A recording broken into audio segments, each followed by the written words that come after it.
Hey, what's up YouTube? This is Absol100 here. I'm coming at you guys today with another one of my Yu-Gi-Oh deck profiles for the new April 2014 TCG ban list, or format.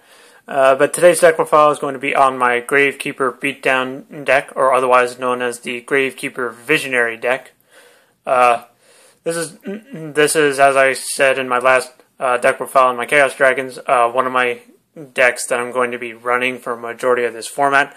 Along with Chaos Dragons, it's going to be this deck as well, my Gravekeeper Beatdown deck. At the end of the video, let me know what you guys think of this particular deck build of Gravekeepers. Let me know in the comments on what you would change, what you would add, anything at all. It's more than welcome. Then that's pretty much it. Gravekeeper is just one of my favorite decks of all time throughout this entire game, ever since they were released. It's one of my favorite archetypes of this entire game. And Visionary alone is one of my favorite underdog Gravekeepers, so to speak, of the entire archetype. Because not many people run this card mainly because they prefer the control base over the beatdown base. But anyways, I'm going to give you guys the beatdown base. Hope you guys enjoy it, and let's get right into it. Alright, for starters, for the Gravekeeper lineup, we have 1 Assailant, 3 Commandant, 3 Descendants. A lot of people today prefer running 2 Descendant, but I still like running 3. No one says you can't run 3, so I prefer running 3 Descendants over 2. That's pretty much it. I prefer running 3 Descendant more than running 2. 2 Noblemans, 3 Recruiters, 1 Shaman, 3 Spies, and 2 Visionaries. Gravekeeper Visionaries. For spells, we have 1 Book of Moon, 1 Mind Control, 2 Gravekeeper Steles, staple 3 Necrovalley, and 3 Pot of Duality for consistency. Consistency. There we go. For traps, for the 1-0s, we have Bottomless, Compulsory, Solemn Warning, and Torrential Tribute. For doubles, we have 2 Mirror Force, 2 Fiendish Chain, 2 Dark Bribe, and 2 Imperial Tombs of Necrovalley. Otherwise, the new Gravekeeper Infinity Barrier. For side deck, we have 1 Cyber Dragon, 2 Fossil Dynas, the 2nd Shaman, 2 Maxi, 3 MSTs. My tech choice for this format, 2 Deck Devastation Viruses, Light Imprisoning Mirrors, 2 of them, and 2 Mind Crush. For the extra deck, we have Chimeratech Fortress Dragon to go with the Cyber Dragon. Rank 3s, we have Leviar, Muzurythm, Temtempo, and Assailant. For rank 4s, we have Abyss Dweller, Diamond Direwolf, Cowboy, Gemini Pearl, Maestroke, Utopia, Black Ship of Corn, Popple Operative, Steel Swarm Roach, and Wind Up Zenmeister. Alright, that's basically my entire Gravekeeper Beatdown deck, or otherwise Gravekeeper Visionary deck. Now, I'll just go over some of my card choices and explain some of these cards that you're unfamiliar with. The entire Gravekeeper lineup is pretty standard, pretty self-explanatory. You got your 3 Commandant for searching for Necrovalley, but my most favorite thing to do with Commandant, which is not everyone else's favorite thing to do, but it's pretty effective anyways.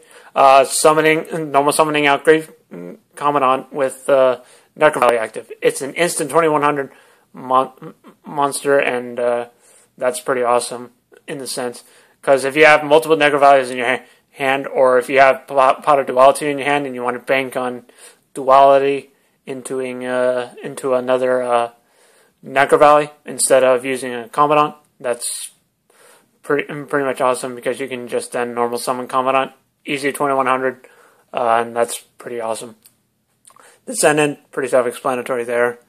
The reason I chose to main deck 1 Shaman is to counteract game one matches against Djinns, against a lot of other decks that rely on the graveyard, such as Dark World, Djinns, as I said.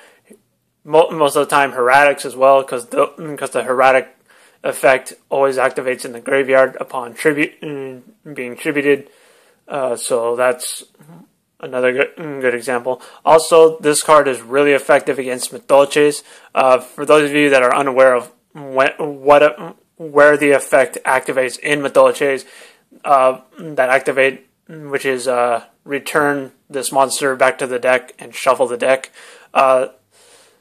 That's basically a graveyard effect, and that's an effect that Shaman can negate. So, for example, if Shaman's out on the field and you destroy, say, a Mageline in Madolches or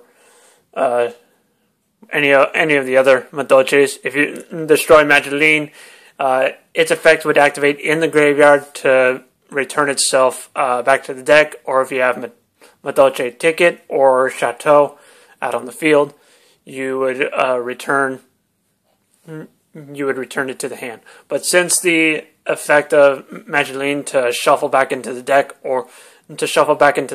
is a graveyard effect, Shaman will instantly negate it, and the Mageline would just sit in the graveyard until the Madolche player can get Shaman off of the board. So Shaman, in the sense against Madolches, is really awesome, really effective. And then the second copy is just to further assault those strategies, in the sense so that those strategies are hindered at the hands of Shaman. And that for a Gravekeeper deck, it's pretty much better than a single copy of Soul Drain or the Macro Fissure combo cards, the lone copy of D-Fissure and Macrocosmos. But anyways, I really enjoy running a single copy of Shaman in the main deck. It's worked out in the long run so far. Let's hope it can continue. And then the 2 Visionary, pretty self-explanatory. You can tribute a single Gravekeeper monster to tribute summon this card, as opposed to it being a level 8, which a lot of level 8s would require 2 tributes. But Visionary allows you to tribute a Gravekeeper monster to summon. Gains 200 attack for each Gravekeeper monster in the graveyard. So if you have 5 Gravekeepers in grave, Visionary gains 1,000. And also, if Visionary were to be destroyed, you can just discard a Gravekeeper instead to keep Visionary out on the field. And as you do so, Visionary gets stronger because of each Gravekeeper in the grave. And then for traps, spells and traps, everything's self-explanatory. For the Dark Bribe and the Tomb, reason I'm only running 2 of each, here's why. Dark Bribe against spells and traps, and Imperial Tomb against monster effects. So if you guys can wrap your head around that, that's pretty much what these cards are for. For Dark Bribe, I don't care if my opponent gains an extra card. What I care about most is negating their spells and traps.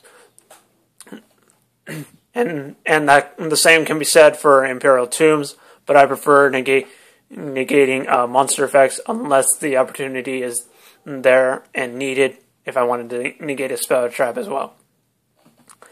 And then the side deck, Fossil Dyna to side against heavy special summon decks, Cyber Dragon against machine-based decks such as Yugioh and Gadgets and other machine-based decks. Second Shaman, already explained it. 2-Max C, same can be said. This can pretty much be coherently with Fossil Dyna. Side this in against heavy special summon decks. 3 MST, pretty self-explanatory. I need to get rid of a lot of back row that my opponent may have. So, pretty self-explanatory.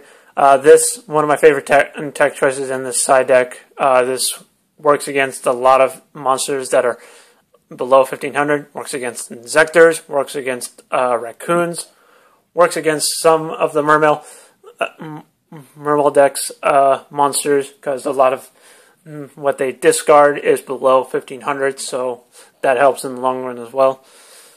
It at least helps prevent them summoning, most of the time, Megalo or Teus, anything else of the likes. But Deck Devastation Virus has really worked in the long run against a lot of decks during this format. And also, it helps getting rid of problematic hand traps, such as Effect Veiler or Max C, or anything else in the matter of hand traps that other people may be main decking, if not side decking, throughout the matchups. And then Light Imprisoning and Mind Crush, pretty self-explanatory. Light Imprisoning to stop Heraldic Rulers, stop Djinns mainly, and this will also be an essential to stop artifacts in the future when Primal Origins comes out. And Mind Crush, every deck this format searches Mind Crush pretty much says bye bye to whatever card your opponent searches. This card's been really awesome in this for this format. But anyways, guys, that's my entire Gravekeeper beatdown deck or Gravekeeper Visionary deck. Hope you guys enjoyed it. Let me know in the comments what you would change. What would you change in this build? Like additions, minuses, anything at all. As I said at the start. Subscribe if you'd like to see more videos from me. And I guess that's it for now, guys. Thank you for watching.